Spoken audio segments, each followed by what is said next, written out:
We had moved through some pretty dense vegetation upon an enemy force we had seen come out of a house that we knew had ran out and went to ground, just hiding.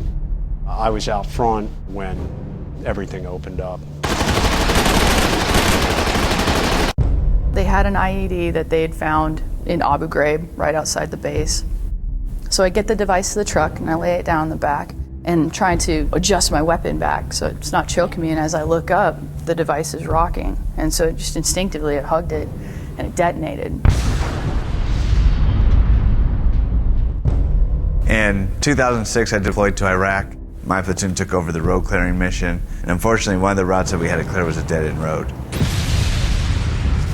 I can remember hearing the boom, and before I could say anything, do anything, I can remember hitting the ground. So what I did was run back for my vehicle to check on my guys. That's when I could feel the flames hit me in the face. I realized I was on fire at that point. There was no point of cover. There was no place really to go. I was initially hit in the arm. I was engaging the enemy, and then suddenly my thinking was very cloudy. And I remember in that moment, like reaching up to my face. The face that I had known was gone. All I felt was this hole. The nose that I had known for years was gone, and I could just see the darkness and the wetness and the blood on my gloves. Everything went black, and it sounded like I was inside a giant church bell, and I start hearing this woman screaming and screaming, and I actually had the thought, I'm like, someone shut that bitch up. And then all of a sudden someone touches me and the sound kind of comes back and I realized that it was me. I was the one screaming. The world was kind of closing in. It was getting harder and harder to think. The desire to just close my eyes and let it go was huge. The heat was so extreme it locked up my muscles, and I was just face down in the dirt. You know, I'm going to die right here, face down on the ground, burning to death in Iraq. Before I could really do anything, I felt that fire extinguisher hitting me, that cooling sensation, kind of like a sheet of ice coming over my body. And here I am lying under this massive billions of stars in the middle of a pretty fierce firefight, you know, fighting for what's left of my life. This is where I'm dying, you know, in this dirty, dusty field in the middle of Iraq. And I thought about the fact, all the things that I wouldn't be able to teach my son, and the fact that I would never walk my daughters down the aisle. And in that moment, I just said, hey, Lord, give me strength. What I do remember was hearing the rotors in the distance. When I got to Baghdad, they started operating on me. They kept losing me. I kept flatlining. I probably flatlined at least 3 times on the table. The first thing I checked when I woke up was my arms. My left arm, they only found my hand, and the rest, this was powder. Just the rest just didn't exist. I had lost part of my face. My nose was gone. I had not seen a mirror yet. I broke down. Like, I cried for fucking days. Because I was 22, you know? I'm like, I planned on this happening when I was 90, you know? I thought I'd have a few more years. But then I was like, you know, and I had to ask, and I realized, like, I'm gonna be a burden to the people I love for the rest of my life. And that was like the most difficult hurdle. There was no pipe dream that I'd ever go lead troops again. So my adult life was trying to be a leader.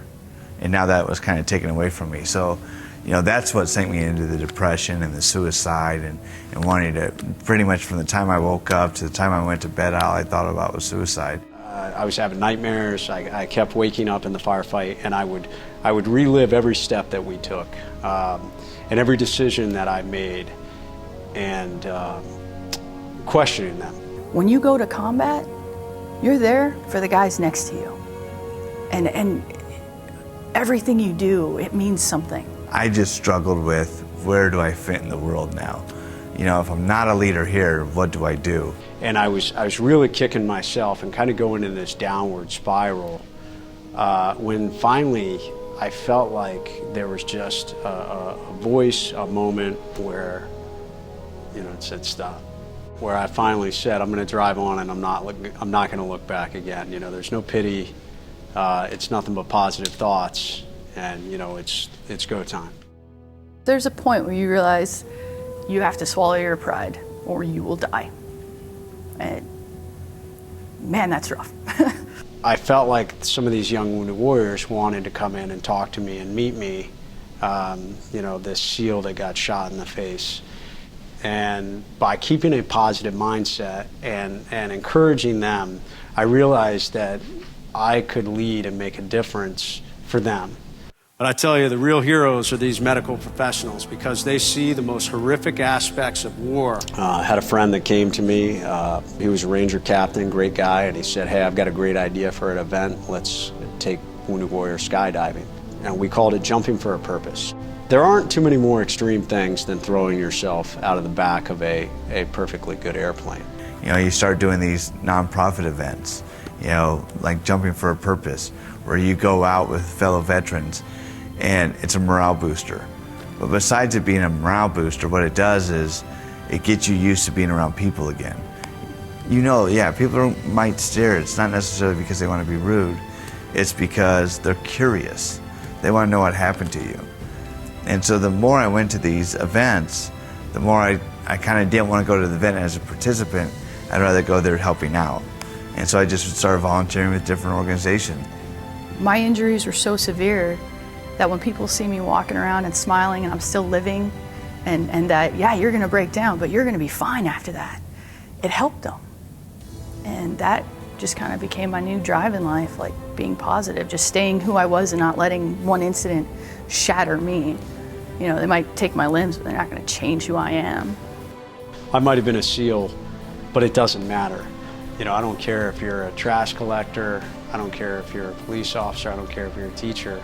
The ability to drive through adversity, it's just a mental commitment to say, I'm not going to quit. That's it.